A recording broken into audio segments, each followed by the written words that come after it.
Whoa. It's the illusion reporting from somewhere on spaceship Earth.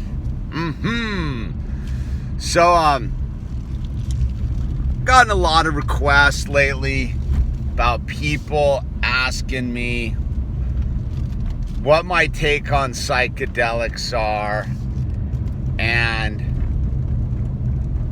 the potential of them opening portals to inner dimensions full of demons. All right, I'll take a bite. I'll take a bite with the story. So, it's the night I found the Black Goo. So, I was out in Idaho doing some hot springing, natural hot springs on the, there's a bunch of them along the Salmon River, right? So I went to this hot spring. I'm not going to drop the name of it, dude, but it's out there on the Salmon River, and I would say it's one of the raddest places on spaceship Earth I've ever been. It's this beautiful hot spring overlooking this valley, and you can see the forest melting off into the horizon, and with the hills and the whole thing. And in this hot spring's huge, and there's a river flowing around it and through it, and there's this like fire hose in the rock of hot water shooting out of it like a waterfall in the middle of this thing. It's pretty incredible. And the view is this ancient image, if you will. The view from the hot spring is this ancient image. I don't know how to describe it, except I've seen it in like Tibetan artwork. It's like the hills, the rolling hills with, green rolling hills with sparse chunks of forest all over it, and they're just all melting and doing their radical thing. I mean, that's just me looking at it. So I went to this hot springs once on just the rego, and then this other time we went there, we took all this LSD with us, and we had a bunch of LSD in this hot spring, and it was gnarly, dude. It was so gnarly, and this hot spring's like crystal clear, and it's lined with like gravel lined hot spring.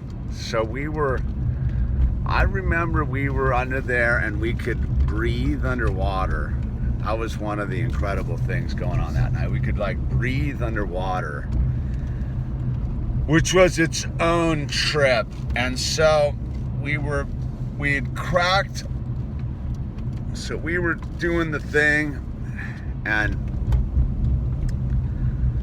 I remember the sky, like it's nighttime, it's pitch black, the stars are out, it's the most, no moon, perfectly clear Idaho night, stars, crystal clear. And all of a sudden, like the sky opened up in this giant beam of light, not specific to anywhere, but like just all-encompassing beam of light, or field of light, like opened up and came out of the sky, right? And I remember sitting there, and we were all just sitting there in the hot springs, losing our mind, tripping out, just blown away. And then the sky opened, and we were all like, whoa, dude. And I remember standing up in the hot spring and pointing up into the light, wherever it was coming from up in the sky, and going, why?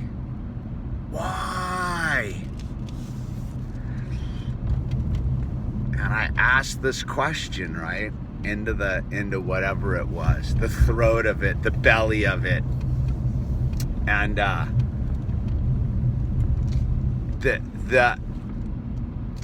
the response from it, whatever it is, the interdimensional clockworks, the demon portal.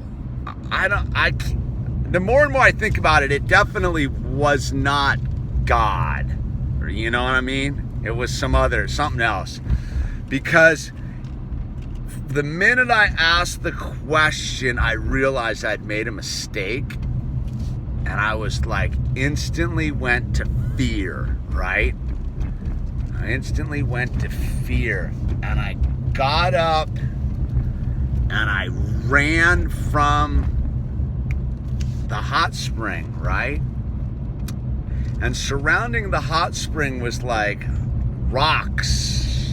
You know what I mean? Like big bouldery rocks, like that line the canyon. And I just boogied up into the rocks, and then I got lost in the Black Goo, right? I got lost in the Black Goo because I couldn't see anything anymore, dude. It was pitch black. And I went from the light to now I'm in the pitch black. And I was super out there, naked, shivering in the Black Goo. And for a bit I couldn't find my way home, and I was like, help, and someone like was down there like flicking a lighter, probably smoking a bowl, flicking a lighter, and I could just get these puffs of light, and somehow I climbed out of the Black Goo.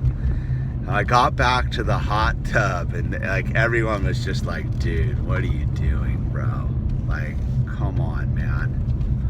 I pulled together, dude.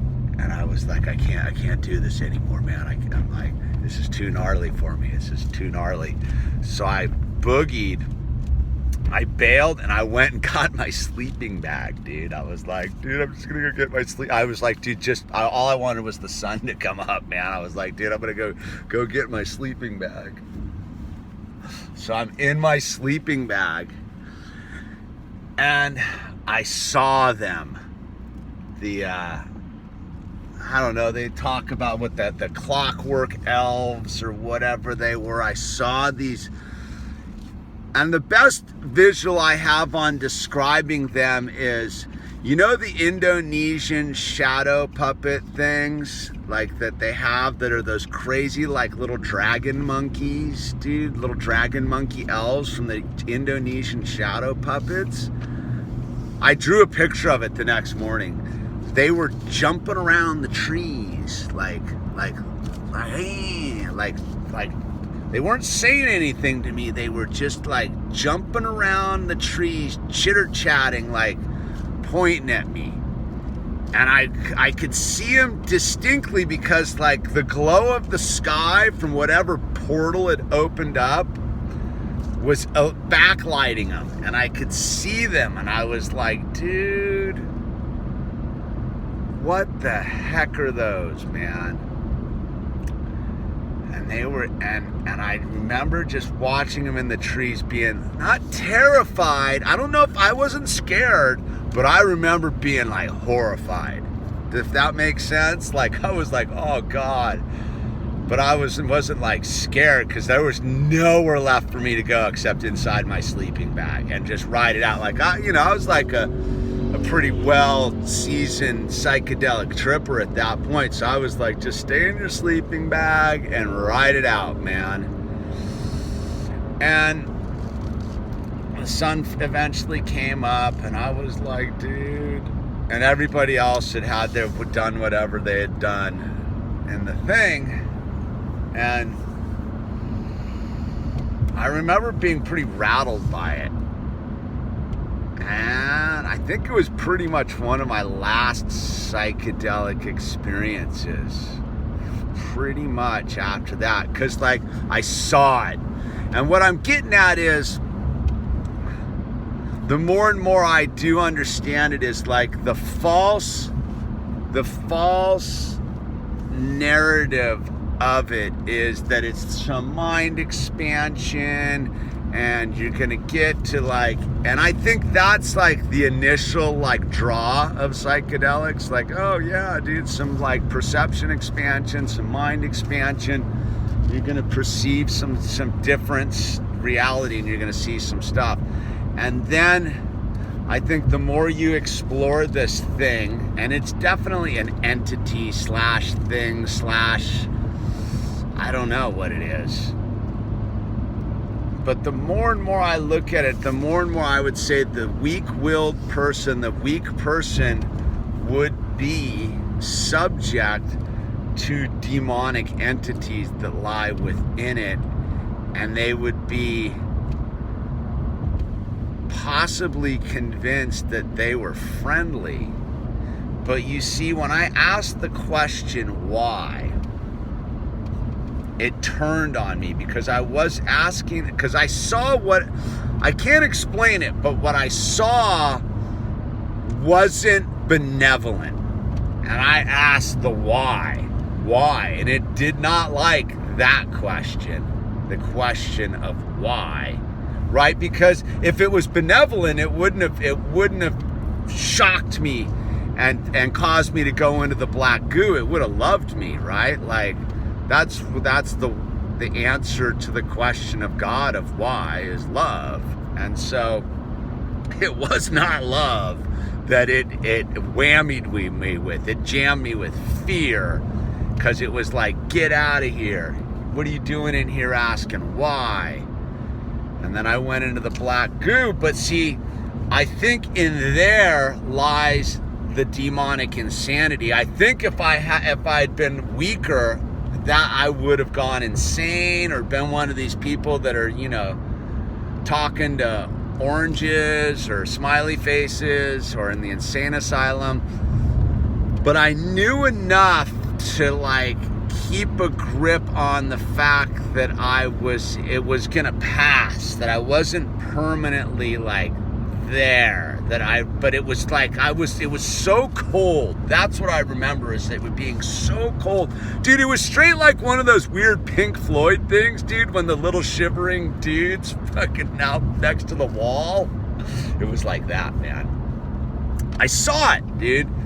And then when I made it back safely to my sleeping bag and warmth and comfort and protection, it sent the little like elves to fully keep tabs on me and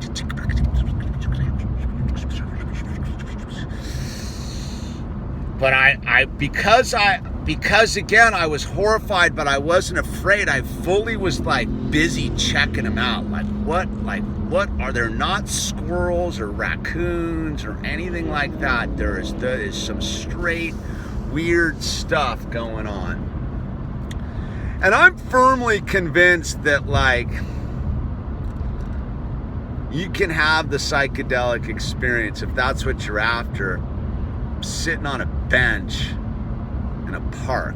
And sitting in your living room, dude, under the right sort of mental openness. I don't know why we need to have a psychedelic experience. Maybe that's just the word for mind expansion. Because what really is it? What really was the psychedelic experience was realizing that the confines of the five senses in the 3D world were basically illusions, and that the body was an illusion, and that once we could tap into this thing, like there was some sort of other multidimensional reality outside there. But I'm convinced through psychedelics and drugs and all that kind of stuff, it's totally controlled. And that's what the elves are, and whatever that thing was that I asked why, because I think the why had a lot to do with like what's the control mechanism and what's going on here. And it didn't want me to ask why. It just wanted me to go with it, dude. Because like, why, dude? Why puts that into a box and a lower dimensional box, right? Now it's subject to a question. When the more and more I think about it, the more and more I practice my faith, and I move towards the depth of my relationship with Jesus Christ and God. I understand more and more that these are decoys, that these are to take us off the track of this like salvation, if you will. And it's a funky word, but I think it applies if you know what it means. Like I think that salvation to the uninitiated minds can be a weird word. And so I think that when we mess with psychedelics, dude, we're getting involved with something that like has the potential to eat us alive, man. And I don't mean like physically, I mean like mentally, dude. And I think that it's trying, if you stay within the like, you know, cartoon aspect of it all, it's fully fine with you dancing around in there. But I think if you really get in there and take a look at it and realize that it's false, and you ask it what it is, it's pissed, man, and it doesn't want to answer that question, dude, because you know what it is? It's the devil, dude. And I mean that in the most serious but like abstract sense, dude. I think that it's a chameleon, and it's trying to pretend to be something it's not. And I think that it's trying to pretend to be this unlimited, multi-dimensional heaven nirvana when it's actually a fishbowl, and it's fully enclosed and it's fully controlled by the elves or the demons or the devil or whatever you need to call it, man. And that it's a trick. It's the trickster. And that the only way to find this thing that we're looking through is to tune our bodies to the utmost perfection, and to ultimately clear ourselves of any sort of like interactive like drugs, and be pure human beings, because I think that's like our most important tool, is the purity of ourselves and who we are in order to interface with God. And I think that when we add something to our system, we're damaging that purity. But hey, everybody's got to do their thing, man. So I don't have any, like, I'm grateful for my journey. Got me here. But, you know, I don't know what could have happened on the Black Goo if I had been, like, weaker. I guess that's what I would say. Like, I was just super grateful that I got out of that Black Goo and I was able to make it to my sleeping bag. Yeah, this is The Illusion, man. Signing off. I'm going to do the live broadcast here. It's almost 6:30, baby. Ow! Signing out. Signing off. I forget what I do.